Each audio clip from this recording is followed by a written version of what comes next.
Selamat malam, terima kasih atas kesempatannya Kakak dalam melakukan wawancara pada malam hari ini. Perkenalkan, nama saya Kunti Mayangsari, mahasiswa semester 4 Program Studi Pendidikan Biologi Universitas Jember. Di sini kita akan melakukan wawancara berkaitan dengan seputar pertanyaan mengenai seorang wirausaha yang sukses dalam menjalankan usahanya. Sebelum itu, alangkah baiknya kita memperkenalkan diri kakak terlebih dahulu, seperti nama, umur, asal, dan usaha apa yang sedang dijalani saat ini. Oke, perkenalkan nama saya umur 26 tahun, asal Banyuwangi. Usaha yang saya jalani saat ini adalah memiliki usaha di bidang kuliner, yaitu khususnya F&B, yaitu punya usaha kue kering dan juga bakery. Terima kasih. Oke, untuk mulai usahanya ini kakaknya dari tahun berapa ya? Dari tahun 2019. Oh, berarti sudah cukup lama ya, Kak? Ya, lumayan lama lah. Oke, kita langsung saja ke pertanyaan yang pertama ya, yaitu mengenai alasan kakaknya itu bagaimana bisa memutuskan menjadi seorang wirausahawan dibanding bekerja sebagai karyawan biasa. Alasan saya memilih memiliki usaha adalah yang pertama sesuai dengan passion dan juga hobi saya dari kecil, yaitu hobi baking atau membuat kue. Dari situlah alasan saya menekuni usaha ini. Kemudian yang awalnya coba-coba, kemudian selalu berproses, kemudian saat ini saya merasakan bahwa usaha saya ini mulai bertumbuh dari tahun ke tahun. Jadi saya tekuni sampai sekarang. Jadi awalnya jadi hobi, dari hobi, passion, sampai menjadi bisa dibilang usaha sih untuk saat ini. Terima kasih. Oke, berarti kesimpulannya ini emang passion kakaknya gitu ya. Jadi kakaknya pengen menjadi bos gitu ya, menjadi seorang wirausahawan. Oke, lanjut ke pertanyaan yang berikutnya, yaitu apa nilai atau prinsip hidup yang paling mempengaruhi perjalanan bisnis kakaknya?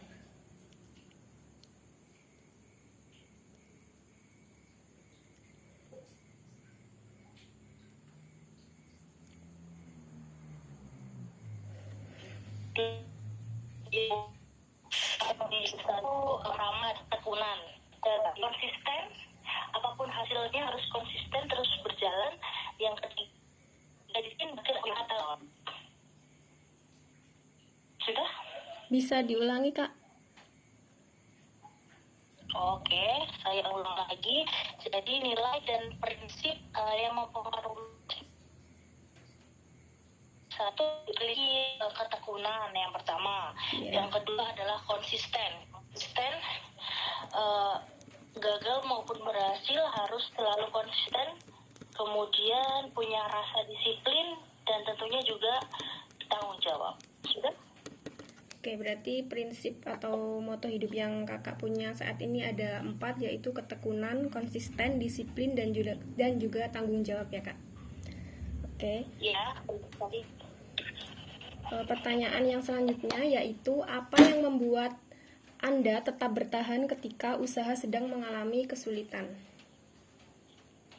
Yang membuat saya bertahan saat memiliki kesulitan yaitu tentunya rasa tanggung jawab kepada keluarga, karyawan, customer, pasar, dan juga bahwa ini semua itu adalah suatu proses yang harus dijalani dan harus dilewati, dan selalu berbenah diri ya dari semua proses yang telah dialami, baik gagal maupun enggak, itu harus selalu dijalani dan yakin bahwasanya proses ini adalah suatu pendewasaan diri dan suatu bisnis yang sedang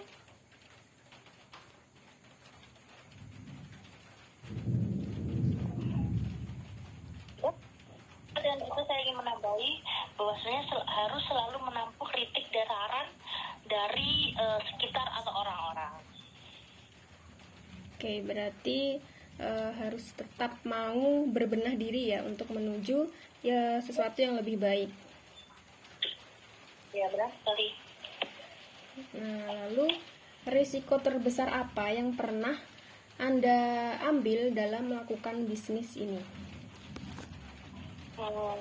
Resiko terbesar yang pernah saya ambil contohnya adalah meninggalkan zona nyaman, yaitu mengambil tantangan besar, contohnya menginvestasikan seluruh modal untuk usaha ini. Jadi mati-matian berjuang dan semua bukan harta sih, modal yang aku punya tuh aku taruh di bisnis ini.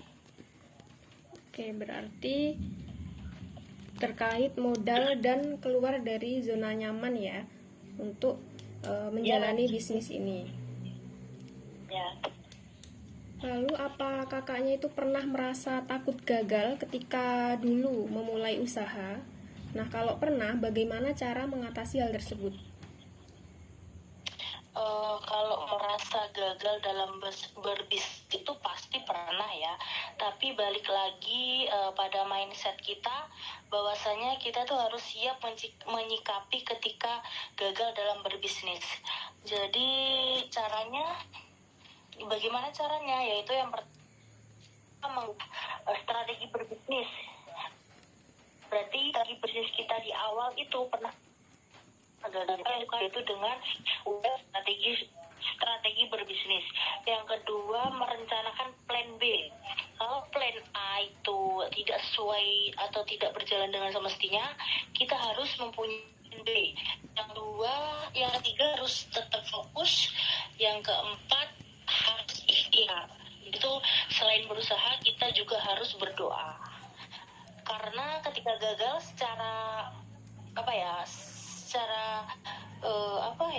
kita harus selalu cari solusi untuk selalu berbenah agar tidak terlarut dalam kegagalan tersebut. Sudah. Baik, kakaknya mengatasi rasa takut gagal tadi dengan cara memiliki strategi dalam berbisnis, merencanakan plan B, fokus, dan ikhtiar gitu ya kak? Ya, benar sekali. Oke, untuk pertanyaan selanjutnya, bagaimana biasanya Anda menemukan peluang bisnis baru? Peluang bisnis baru itu biasanya saya dengan cara yang pertama mengamati peluang, yang kedua momen dan time time sekitar tren yang kan saya kan ini berbisnis kue ya. Yeah. Berat kita juga momen tentang kita ada momen seperti sekarang ini lagi Idul Fitri, berarti kita waktu Lebaran itu produksi kue kering, yaitu sesuai dengan tren pasar makin yaitu ada fokus tadi di bulan itu kita produksi kue kering nastar begitu. Contoh lagi, selain itu juga banyak yang dinikmati selain kue kering nastar, biasanya kami atau kita itu produksinya lidah kucing, kastengel, cookies, dan lain-lain begitu. Jadi mengamati peluang, momen, time, suasana, dan tren masa kini begitu. Baik, untuk menemukan peluang bisnis baru, kakaknya itu mengikuti tren, lalu memenuhi kebutuhan pasar yang saat ini sedang diminati. Seperti itu ya? Ya. Nah, selanjutnya, menurut Anda, apa tanda bahwa sebuah ide bisnis itu memiliki potensi yang besar? Ide bisnis itu bisa dikatakan memiliki potensi besar ketika produk yang kita pasarkan atau yang kita produksi itu dapat diterima oleh pasar, yaitu dengan cara kita lihat bahwa yang order itu bisa repeat order atau membeli kembali produk kita. Berarti dengan secara tidak langsung mereka itu percaya dengan produk yang kita hasilkan. Mereka bersedia membayar, berarti mereka percaya dengan produk kita. Kemudian yang lebih, kita harus menyediakan produk kue yang harus unggul dan produk lain. Produk itu harus memiliki ciri khas dari produk-produk yang ada di sekitar kita. Jadi mempunyai nilai unggul.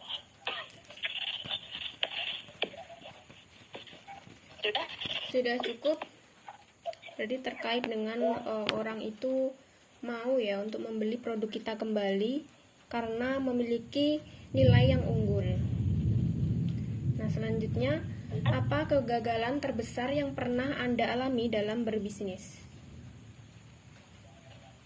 Kegagalan yang pernah saya alami selama ini, ketika saya berbisnis atau memiliki usaha makanan, yang pertama ketika di setiap bulan Ramadan, ketika permintaan pasar ini membludak, banyak yang saya alami kendalanya itu adalah saya sulit mendapatkan stok bahan baku.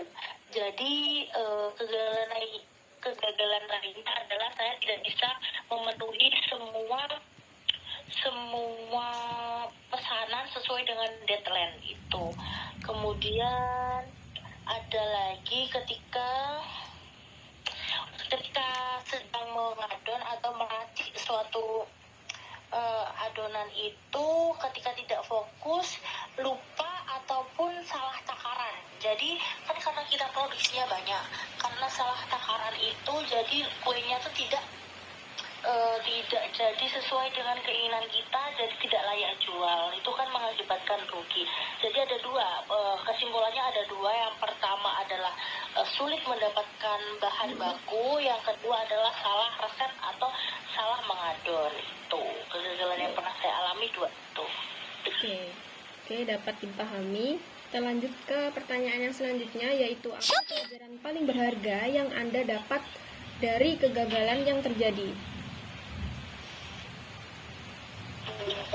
Dan yang saya rasakan adalah dari kegagalan itu adalah dapat mengubah strategi yang sedang digunakan atau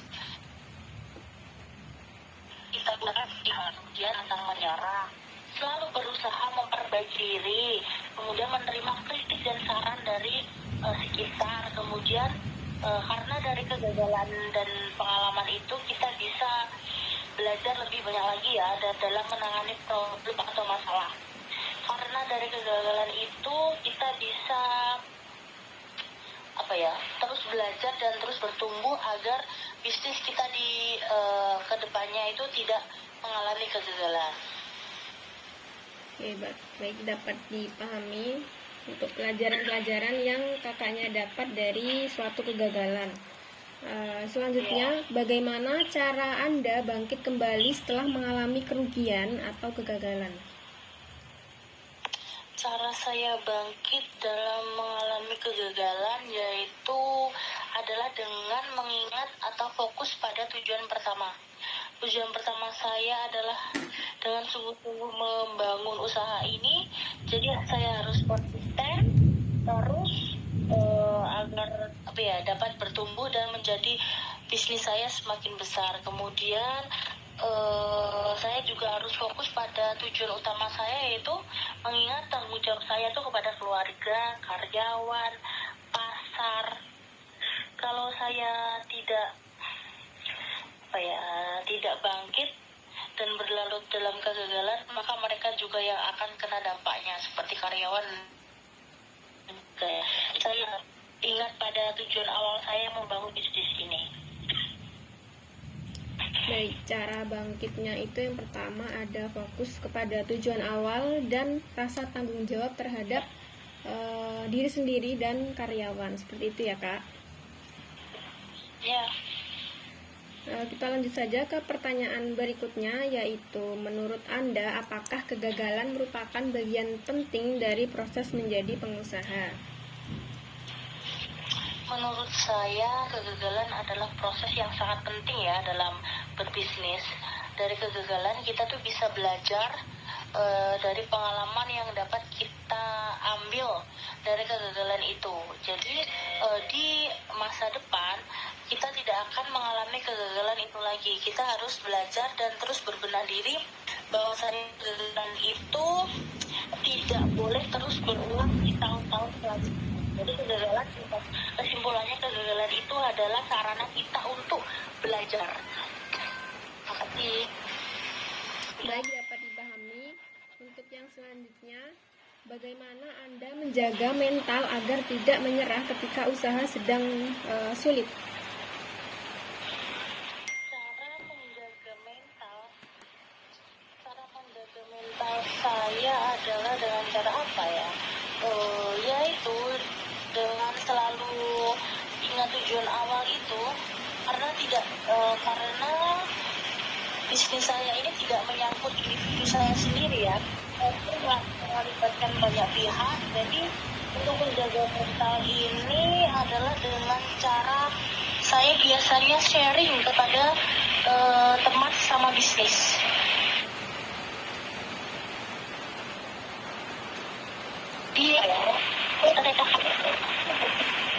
Dengan teman-teman saya agar mental saya juga bisa terjaga, karena kalau kita lagi gagal terus dipendem, tidak menemukan suatu pemecahan masalah, pasti mental tidak akan terhubung.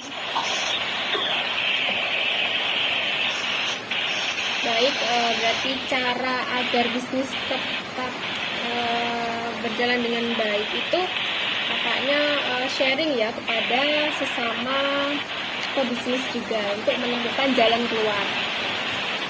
Ya. Pertanyaan selanjutnya, bagaimana Anda menjaga agar bisnis tetap inovatif dan tidak tertinggal dari pesaing? Agar tetap inovatif, yaitu dengan cara kita selalu mengikuti pasar ya, kayak tren pasar. Tren pasar itu bisa dilihat di sekeliling, karena kita sekarang sudah berkembang pesat, maka juga kita harus mengikuti di sosmed apa aja tren yang sedang mengikuti.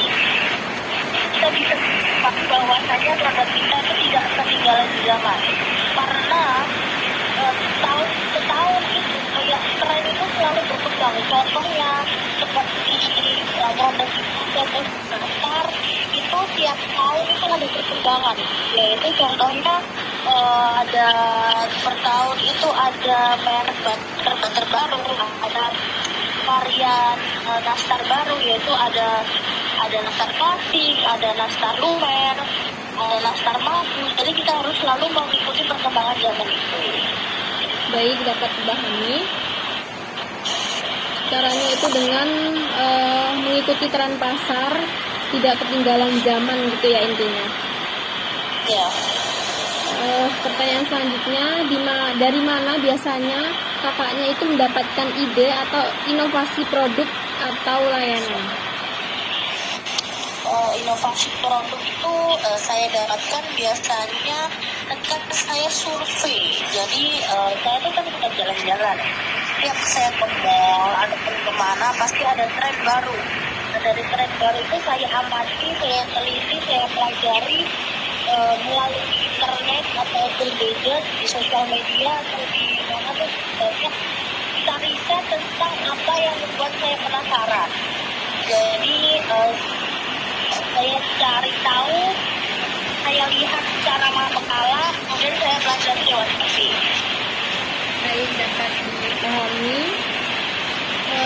Pertanyaan selanjutnya, seberapa penting kreativitas dalam menjalankan usaha? Kreativitas itu sangat penting ya, karena kreativitas itu dapat menghasilkan ide untuk mendapatkan solusi yang lebih baik. Yaitu kreativitas itu juga tentunya dapat mendorong suatu inovasi. Baik, dapat dimengerti. Jadi kreativitas menurut kakaknya itu merupakan sebuah ide atau solusi untuk menjadikan yang lebih baik dan inovatif itu ya. Selanjutnya, bagaimana Anda merespon perubahan tren pasar? Yaitu cara menyikapi menyikapi perubahan tren pasar itu dengan cara melakukan adaptasi produk agar sesuai dengan tren baru. Jadi harus mengikuti tren pasar saat ini. Kemudian lainnya adalah adaptasi tentang pemasaran atau harga. Itu menyesuaikan strategi harga atau pendekatan yang kita lakukan. Bahwasanya harga itu setiap tahunnya pasti berubah, bisa naik, bisa turun sesuai dengan bahan baku yang terjadi pada saat itu. Jadi kita tidak bisa mematok harga itu tetap sama tiap tahunnya. Baik, dapat dimengerti. Nah, lalu saya ingin tahu bagaimana cara Anda membangun tim yang solid dalam usaha. Cara membangun tim yang solid yaitu dengan cara yang pertama adalah yang paling penting itu adalah kita memberikan hak mereka. Ketika hak mereka yaitu contohnya gaji atau apapun itu kita berikan secara layak, otomatis mereka merasa bahwa tanggung jawab mereka untuk menyelesaikan tugas itu semakin besar. Dari itu kemudian kita merasa kerjaan agar tetap solid, karena bekerja itu bukan hanya tentang menyelesaikan tugas. Jadi kita bangun dengan rasa kekeluargaan. Jadi kita biasa ajak mereka setelah ini ya, di luar pekerjaan ya, kita ajak mereka makan bersama, liburan bersama, atau gimana tuh, pokoknya kita bangun rasa kekeluargaan itu.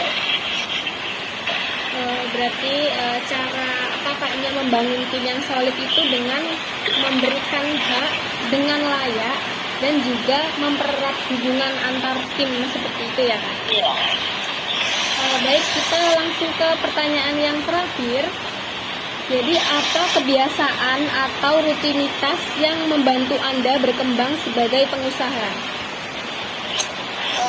Yang membantu saya berkembang dalam usaha itu adalah saya selalu ingin belajar. Contohnya saya mengikuti kayak seminar-seminar, pelatihan tentang bagaimana cara memilih bisnis, bagaimana kita cara memilih karyawan, bagaimana kita memilih waktu dan tenaga yang kita punya, bagaimana kita memilih modal untuk menjalankan usaha. Jadi rasa ingin terus belajar itu yang membuat saya terus bertumbuh. Berarti kegiatan atau rutinitas yang selalu kakaknya lakukan untuk mengembangkan bisnis yang sedang dijalani saat ini, yaitu intinya itu upgrade diri gitu ya, melalui ikut seminar, pelatihan, dan rasa ingin tahu kita untuk terus berkembang. Baik kakak, terima kasih atas waktunya pada malam hari ini. Kita cukupkan sudah wawancaranya. Terima kasih. Wassalamualaikum warahmatullahi wabarakatuh. Waalaikumsalam warahmatullahi wabarakatuh.